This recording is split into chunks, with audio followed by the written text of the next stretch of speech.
and I will tell you the activity in underwater. What is scuba diving? Scuba diving is a mode of underwater diving whereby divers use breathing equipment that is completely independent of surface air supply and therefore has a limited but variable endurance. Scuba divers carry their own surf of breathing gas, actually compressed air, affording them greater independence and movement that surface supply diver, and more time underwater than free diver. Next is underwater photography. Is the process of taking photograph while underwater.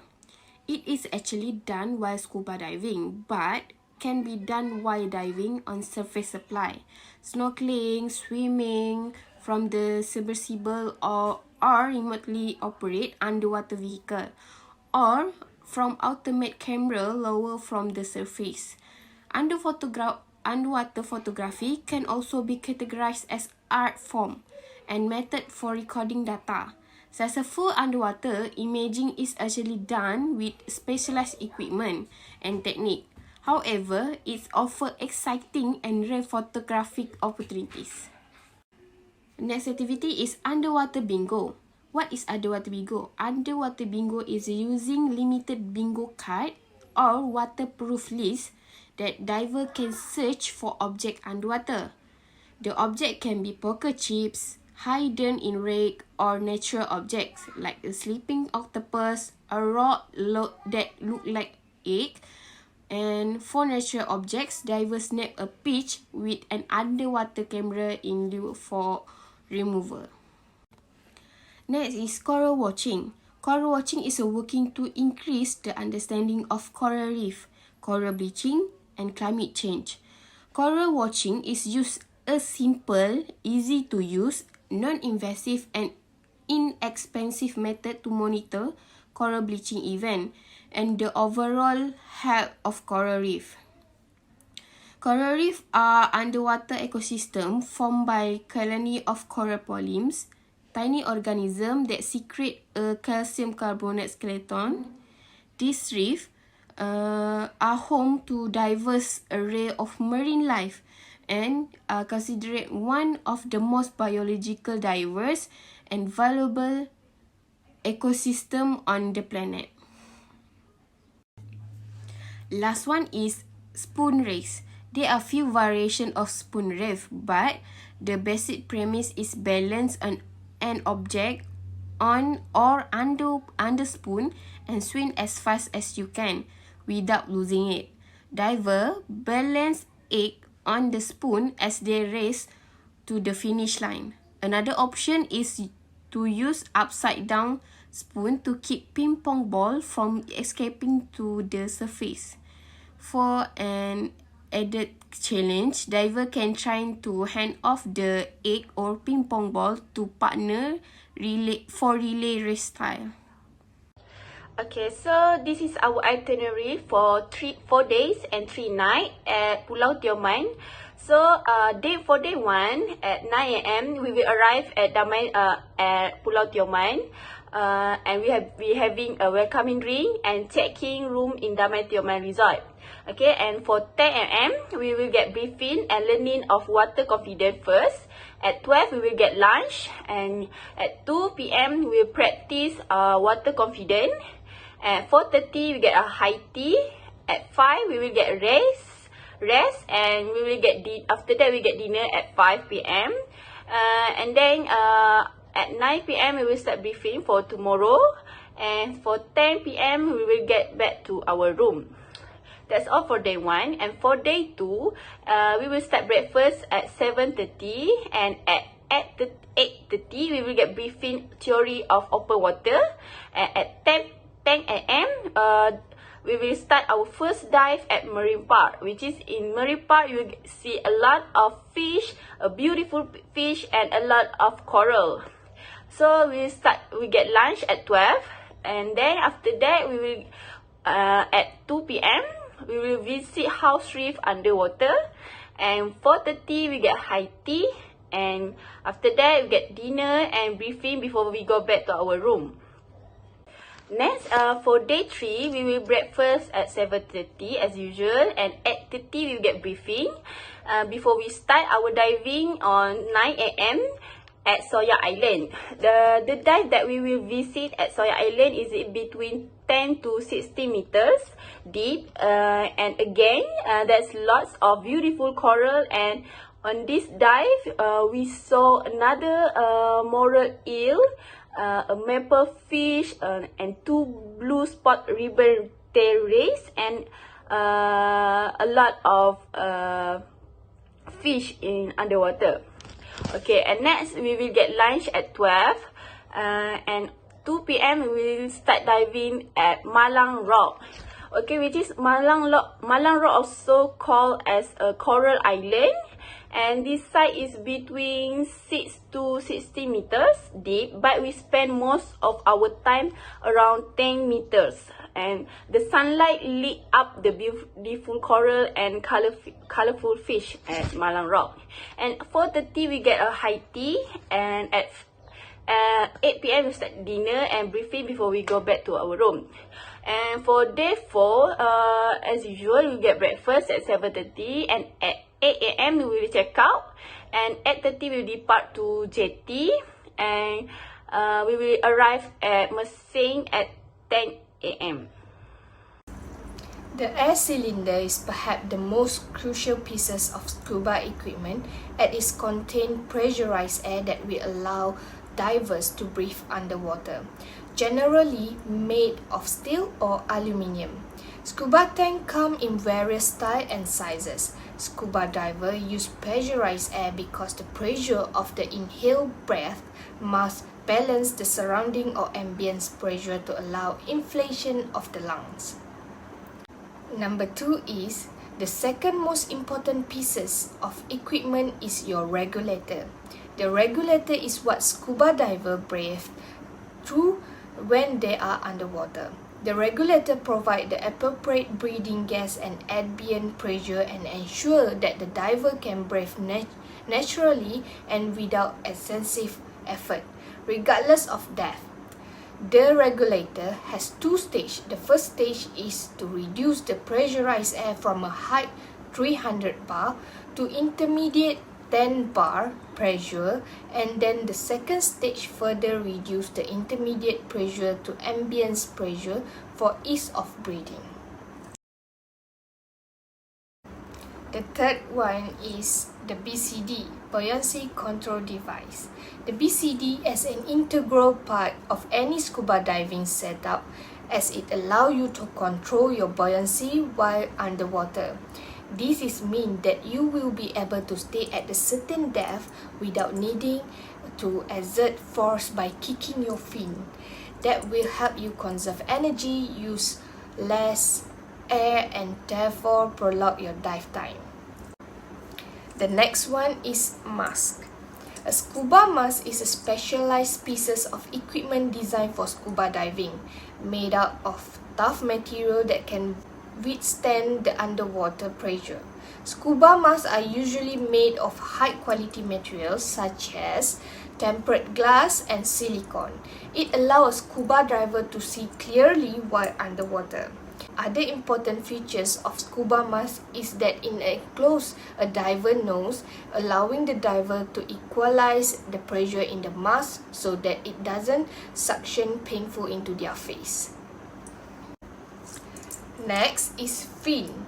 Fin or flippers are very important for scuba diving. Strictly speaking, fin are not necessary for scuba diving, but fin allow a scuba diver to move more swiftly and efficiently underwater with the least amount of effort possible. This means using less air and prolonging dive time. A wetsuit main purpose is to keep the scuba diver warm while they are diving. Your body loses heat 20 times faster in the water than it does in air, and wetsuit work to slow or prevent the heat loss. Wetsuits strap a layer of water between your skin and the suit, which your body heat up to your body temperature.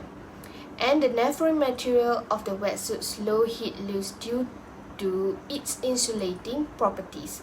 This combination work together to ensure that a diver does not lose too much body heat while diving. The next one is wake. Most divers either wear a weight belt while diving or use an integrated weight system that hold their weight in the weight pocket. While all diver generally needs extra weight to get to the bottom, it is entirely up to the diver and their equipment whether they would like to wear a weight belt or carry their weight on their BCD. The last one is submersible, pressure gauge and dive core. A diver must always carry a submersible pressure gauge, which is SPG, along with a dive computer during their dive. Your measurable pressure gauge allows you to view how much air you have remaining in your cylinder. Your dive com will measure your depth, dive time, and also help to calculate how long you can stay at the particular depth underwater.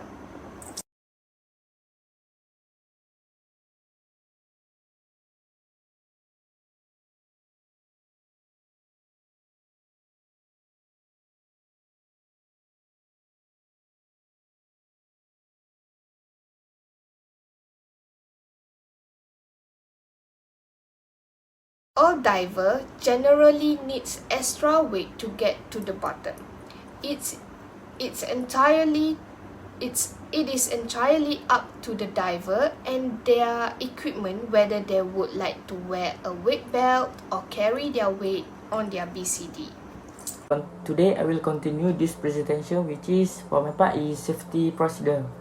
Firstly is never hold your breath. This is because the most important in scuba diving is to never hold your breath in underwater. This rule is based on Boyle's law, which states that the air in a diver's lungs expand during ascent and contract during descent.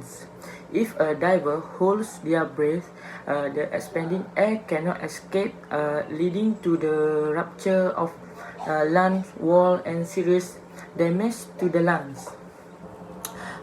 Also known as pulmonary barotrauma. This injury can result in air bubbles entering the bloodstream, causing arterial gas embolism, which can be fatal.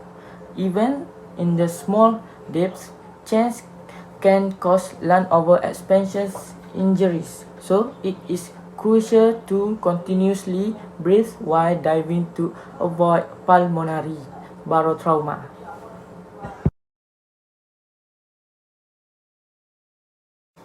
Okay, secondly is practice safe ascents.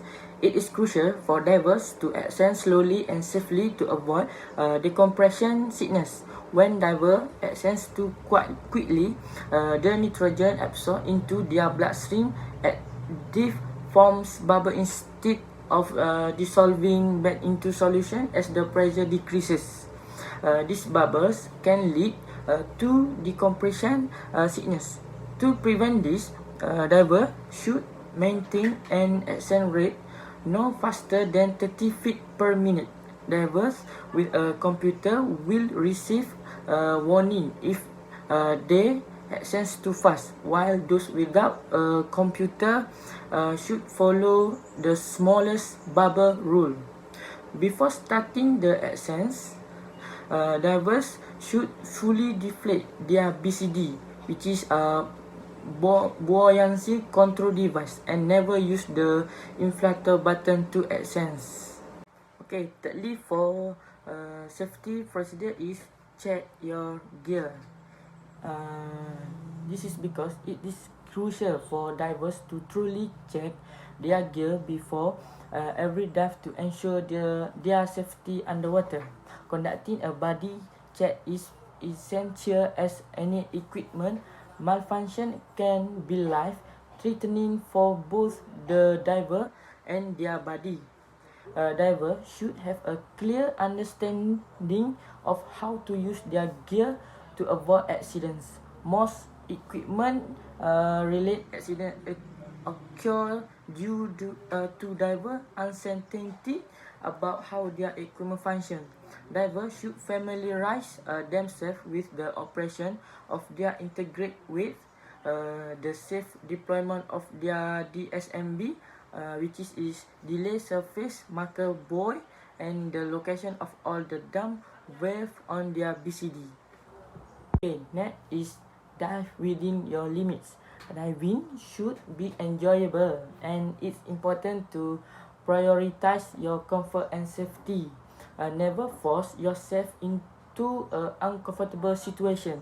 If you feel physically or mentally incapable of a dive, it's essential to call it off. Pressure should not influence your decision. You must assess whether it is suitable for you to dive, and don't hesitate to cancel a dive or change the location if you perceive the condition as unsafe. Factors like surface condition, temperature, and current can make a dive site suitable on one day but unsuitable on another. Safety and enjoyment should always be prioritized in diving. Practice vital skills. Divers often neglect or fail to properly master the skills they learn in their entry-level diving course, which can compromise their safety underwater. Inadequate instruction, large class size, or individual performance can contribute to these lapses in skill development. However, these basic skills are vital for diver safety and can be life-saving in emergency situations. Other skills like maintaining good buoyancy and control, mastering mass clearing, are important for preventing issues and managing potential problems calmly instead of succumbing to panic. That's all from me. Thank you. Last but not least is use the buddy system. Diving alone is strongly discouraged unless one has received proper solo diving training and certification. The saying, when you dive alone, you die alone, emphasize the importance of having a buddy for safety reasons. Many emergency skills rely on the presence of a buddy, and without one, options become limited. In the event of an out-of-air situation, the availability of an alternate air source from a buddy is crucial. Without it, options are limited to shallow control emergency swimming ascent or CESA, or in most cases, an uncontrolled buoyant ascent, which can have severe physical consequences.